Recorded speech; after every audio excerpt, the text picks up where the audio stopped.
ஒரு இன்க்ளைன் பிளேனில் cylinder role ஆகுது. அப்படி ரோல் ஆச்சுன்னா அதோட ஆக்சிலரேஷன் எவ்வளோன்னு கேட்குறாங்க.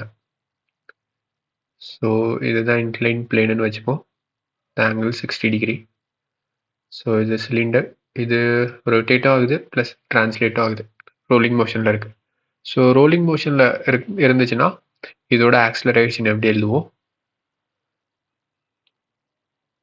A equal to g sine theta. இது இந்த காம்போனண்ட் ஆஃப் ஜி. ஸோ இங்கே ஜி சைன் தீட்டா வரும். G sine theta divide by 1 plus moment of inertia about center of mass divided by mr square. So இதுதான் expression. இதை derive பண்ண போகிறதுல just இந்த ரிசல்ட்டை மட்டும் எடுத்துக்கிட்டு அதை சால்வ் பண்ணலாம். இங்கே வந்து என்ன சிலிண்டர்னு மென்ஷன் பண்ணல, பை டிஃபால்ட் நம்ம சாலிட் சிலிண்டர்னு எடுத்துப்போம்.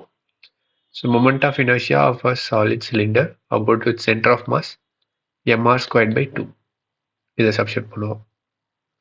Acceleration equal to g sin 60 degree divided by 1 plus mr squared by 2. Here mr square cancel ஆயிடும். g வந்து 10 sin 60 degree root 3 by 2.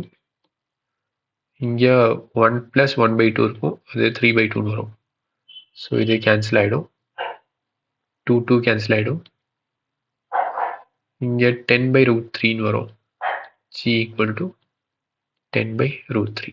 இப்போது எக்ஸோட வேல்யூ 10 இருக்கும்.